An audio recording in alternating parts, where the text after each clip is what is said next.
Welcome to channel Mas Bas. Assalamualaikum warahmatullahi wabarakatuh. Sebelum dimulai guys, jangan lupa tekan tombol like, subscribe, dan tombol loncengnya.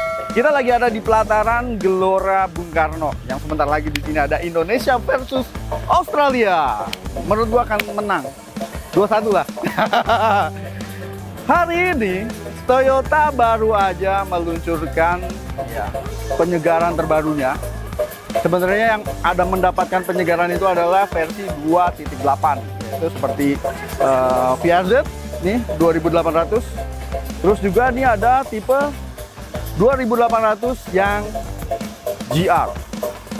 Ada satu tipe lagi yang memang penyegarannya itu lebih banyak. Itu adalah versi yang GR 4x4 atau Tetra Drive. Tapi yang kita akan bahas kali ini adalah mobil yang mungkin akan paling laku, yaitu Toyota New Fortuner 4x2.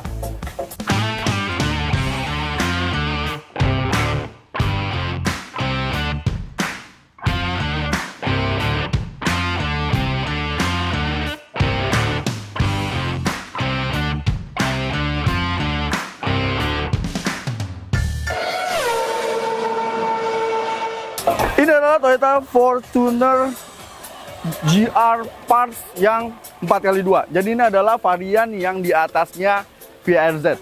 Sebenarnya kedua mobil ini mendapatkan penyegaran yang cukup banyak. Sementara untuk kenaikan harganya itu nggak terlalu banyak guys. Dibandingkan dengan tambahan fiturnya, baik dari aksesorisnya, ini kayak muka depannya makin garang, tapi tidak membuat menjadi semakin arogan ya. Jadi makin garang, makin terlihat macho, terutama untuk yang versi GR Sport. Karena ini warna yang black, ini dibikin full black, bentuk rumah fog lampnya juga dia lebih sporty. Kalau kita lihat yang ini memang perbedaannya itu di bumper di bentuk rumah fog lampnya. Yang memang ya karena ini VRZ biasa aja gitu kan. Kalau mau yang lebih mewah adalah tipe GR ini. Untuk yang GR 4x2 ini itu dijual juga kenaikan harganya nggak terlalu mahal, itu dijual di 661 juta on the road Jakarta. Kalau kita dari depan, ini bentuk lampunya baru, dia udah Pro G. Ini ada daytime running lamp yang udah LED. Terus nih guys, ya walaupun untuk varian yang ini yang ada radarnya itu kan Toyota Safety Sense atau TSS. Jadi ini udah ada radarnya. Mukanya banyak banget nih perubahannya guys. Dan yang ini juga udah ada kamera depan, yang mana berarti ini udah ada kamera 360. Dia lebih sporty, jadi memang sedikit perbedaan. Kalau untuk yang 4x4, di sini ini ada garisnya aja nih guys. Untuk di bagian rumah fog lampnya, sama bentuk lampunya dia juga sedikit berbeda. Jadi kalau gue lihat, ini udah kayak Fortuner yang Thailand punya, atau yang versi Legender. Sekarang coba kita lihat mesinnya. Gila. Kabel sini berat banget guys. Udah gitu, aduh, nggak dikasih hidrolik. Tega bener nih. Harus mesin seberat ini kasih hidrolik. Udah gitu ini tinggi loh. Ya, gua aja harus jicit nih untuk ganjel. Ngerepotin. Kasih dong hidrolik, ya nggak? Kalau gua beli, gua modif pakai hidrolik. Jangan kayak orang susah. Paling berapa duit sih? Gas spring, ya nggak? Nggak sampai 2.000. Nih, di kantong gua ada goceng. Kembali kan? Untuk mesin masih sama. Ini mesinnya 1GD 2800 cc. Ini teman-teman bisa dilihat. Tadi seperti ada yang nanya untuk flexi fuel. Jadi mesin ini bisa support sampai B30 atau biosolar yang komposisinya itu 30% bio ya, bio atau dari tumbuh-tumbuhan gitu. Tenaganya ya luar biasa lah ya kalau 2800 diesel. Tenaganya itu 203 PS dan torsinya 500 Nm. Wow, gede banget. Itu baru ganteng guys, ya nggak? Dan yang paling enaknya ya, mesin Fortuner ini udah gak usah ditanya deh, ini mesinnya pasti bandel ya. Selama teman-teman ganti olinya tepat waktu, biasanya jarang rusak. Memang mesin ini jarang bermasalah. Kenapa? Ya karena di keluarga kita juga ada yang pakai Fortuner diesel. Dan memang mobilnya jarang bermasalah guys. Bahkan Matic-nya juga bandel. Sampai ratusan ribu kilometer masih oke. Masih gasken ya enggak? Dan masih belum ada keluhan. Yang penting apa? oli jangan telat, karena mesin diesel sekali olinya telat, dia punya kompresi tinggi, itu biasanya yang akan kemakan adalah metal-metalnya, yang biasanya gejala awalnya adalah mesinnya akan bunyi berisik. Jadi kuncinya adalah penggantian oli yang tepat waktu.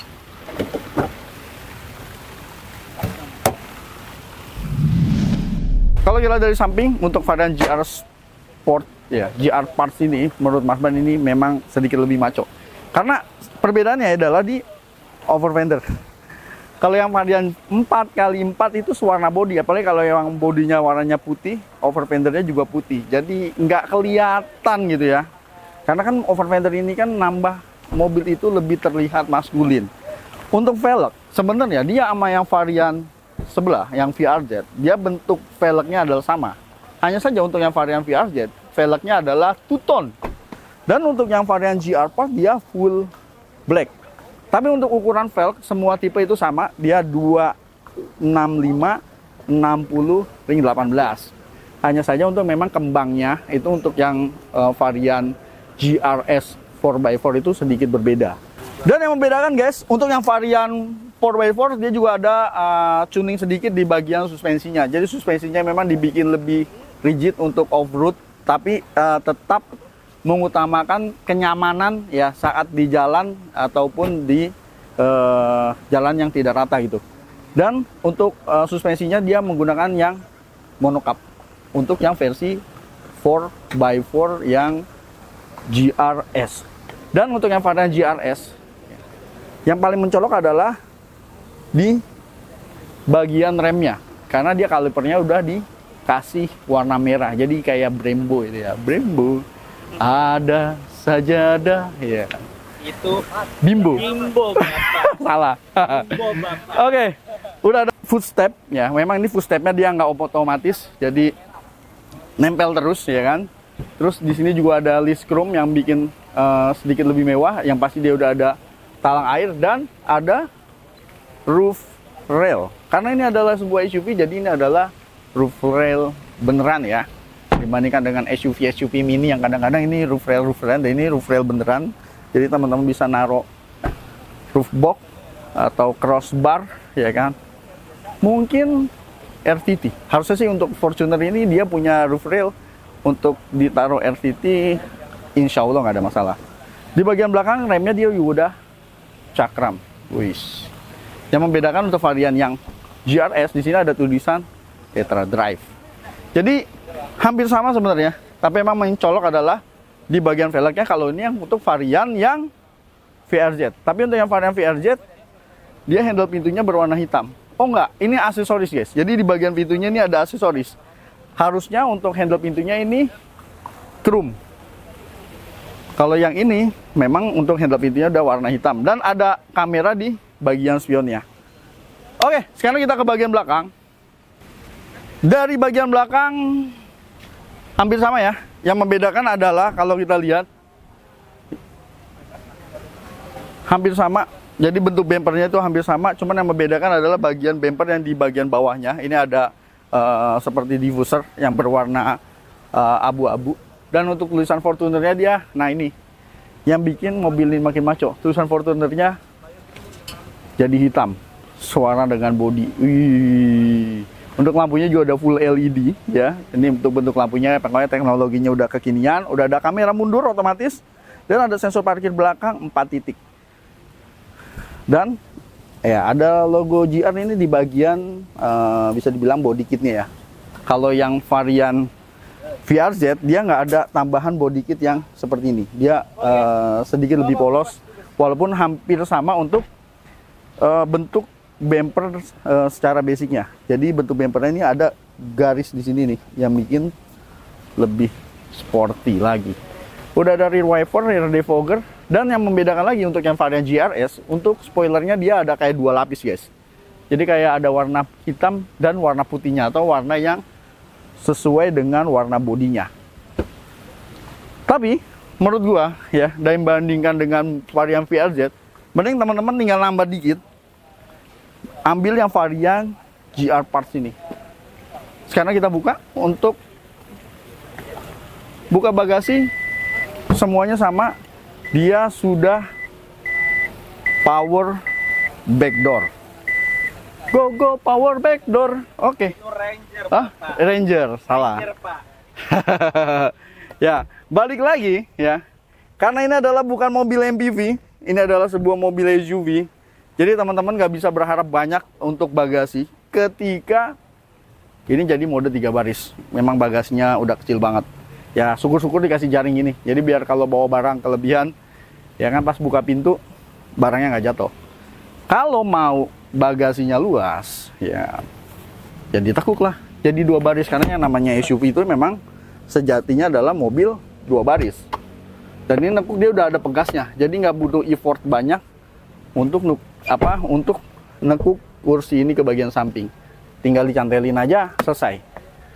Terus kalau mau dipasang lagi tinggal ditaruh 3 baris. Nanti kita cobain untuk 3 barisnya apakah worth it. Tapi ya Fortuner lumayan aja lah ya untuk baris di ketiganya. Sekarang kita lihat aja di bagian interiornya.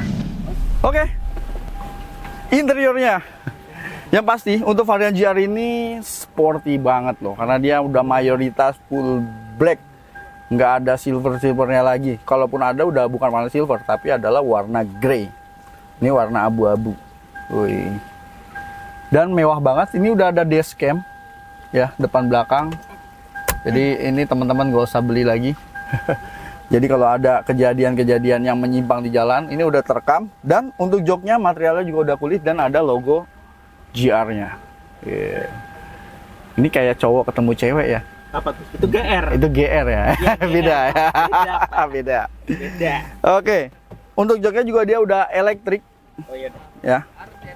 Elektrik, sliding ya kan, reclining, bahkan buat naikin bangku bagian depannya juga tuh. Sama naikin bangku bagian belakangnya dan turunin bangku bagian belakang. Secara keseluruhan gitu naikin atau naikin depannya doang. Terus turunin depannya doang. Iya. Jadi pengaturannya cukup banyak. Udah start stop engine. Udah ada pedal shift ya. Dan memang bentuknya udah sporty banget, tapi untuk materialnya kalau kita lihat ini masih ya hard plastik ya. Cuman bagian sini aja material empuk yang dilapis kulit. Terus di sini juga ada sedikit yang dilapis kulit, sama di bagian sini juga dilapis kulit. Sisanya hard plastik. Tapi hard plastiknya ada plus minusnya guys. Lu nggak perlu khawatir kalau mobil ini kepanasan. Karena kalau soft material, apalagi kalau dia bukan dilapis kulit, kadang-kadang kalau panas dia bisa ngangkat, bisa pecah gitu kan.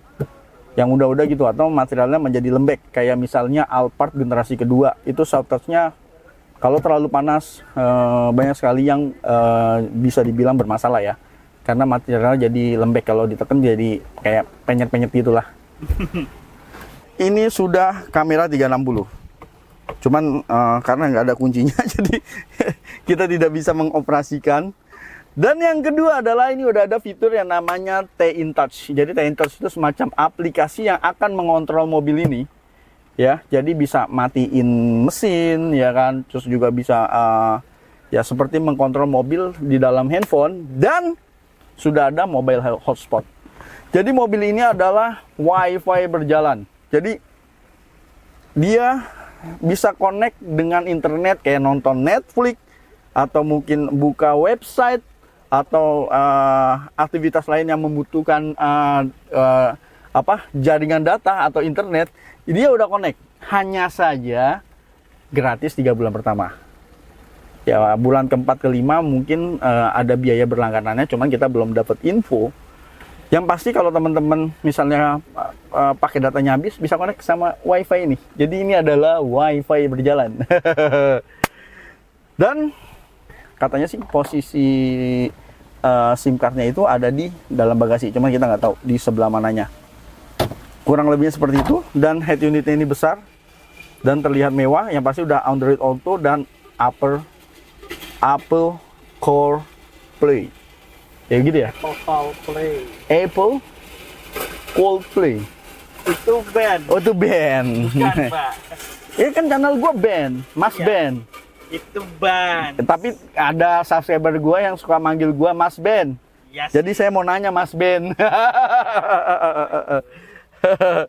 Untuk pengaturan AC sudah bisa dibilang ini sudah elektrik ya. Terus sudah ada ion juga. Untuk motif wooden panelnya juga ini terlihat sporty karena dia warnanya hitam. Terus mode pengemudian ada 3, Eco, Normal, dan Sport. Nah, kalau yang varian 4x4 di sini ada pengaturan untuk yang 4x4-nya. Ini ada console box. Oh sorry, ternyata dia ada kuncinya. Kuncinya bentuknya masih sama dan coba kita nyalain. Langsung ini logo GR Sportnya menyala, guys. Wih, yang pasti AC-nya menyala dari tadi gua udah kepanasan. Untuk AC-nya dia digital dan sudah dual zone. Jadi kanan kiri bisa di set di suhu yang berbeda. Bahkan kita untuk AC belakangnya juga bisa dimati dan nyalakan, kontrolnya juga dari sini. Sama ya.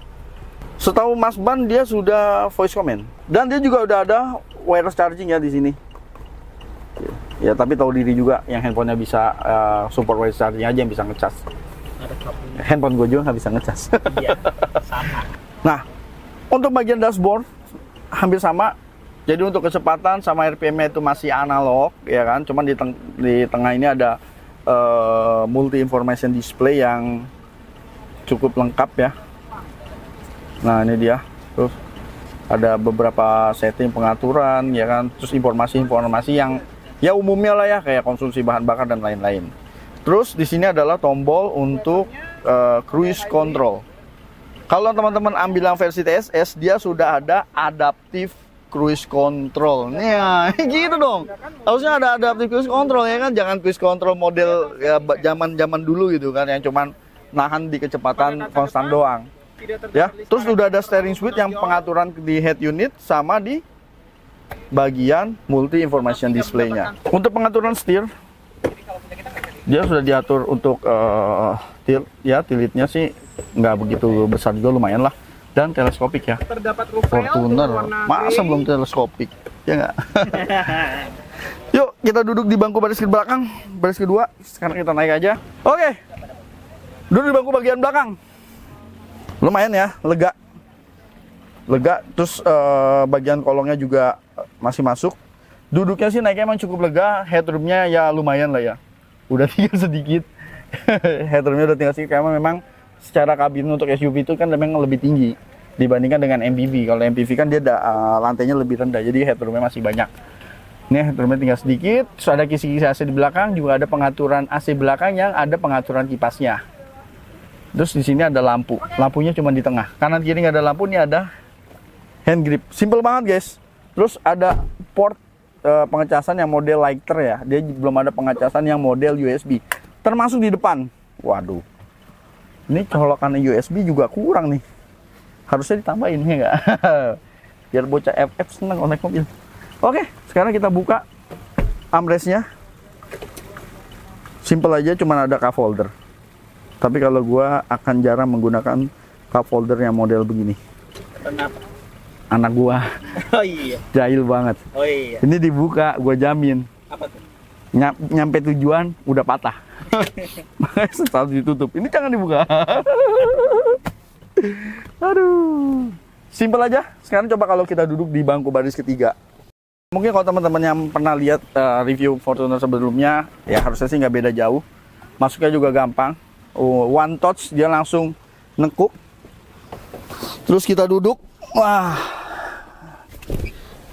sama ya. Fortuner dari generasi pertama, generasi yang ini ya nggak lega-lega banget baris giginya, tapi nggak nyesek juga, tidak menyiksa juga karena ada outlet AC juga di sini. Tapi nggak ada colokan untuk ngecas, baik itu lighter maupun USB. Di bagian belakang paling ada cup holder. Headroomnya aduh sudah tipis guys. Kalau yang tengah, kalau gue duduk di tengah, Jeduk. aduh jeduk deh guys. Kena lampu itu pak. Kena lampu. Iya. Udah gitu nyetir kurang ajar, ada lobang dihajar. Nah lu kalau naik di tengah, gue yang nyetir. Jangan Ada lobang sama gajlukan, gue genjot tuh mobil. Lompat lu, ya kan? Jadi gitu guys. Bagian belakang nggak terlalu lega ya, karena memang sejatinya sebuah SUV adalah mobil dua baris idealnya. Oke guys, ya demikian Fortuner yang baru di launching Toyota hari ini. Ya kurang lebih ini ada beberapa penambahan yang memang membuat mobil ini makin ganteng. Ya kalau dari sisi performa memang tidak ada perubahan, tapi dari sisi tampilan, dari sisi fitur banyak sekali perubahannya yang memang dibutuhkan untuk saat ini. Tapi yang pasti pesan Mas Ban untuk seluruh pengguna Fortuner ya kan, tertiblah di jalan, jangan bersikap arogan dan hormati pengemudi yang lain. Walaupun tidak semua orang yang pakai Fortuner seperti itu, tapi kebanyakan orang nyetil kayak gitu kalau nggak Fortuner atau tetangganya gitu. Si Bu itu, Bu Jero ya kan. Oke, terima kasih telah menonton. Sampai jumpa di video berikutnya. Jangan lupa tekan tombol like, subscribe, dan tombol loncengnya. Jangan lupa juga follow media sosial Mas Ban. Wassalamualaikum warahmatullahi wabarakatuh. Nah, ini Jan. Ini Jan.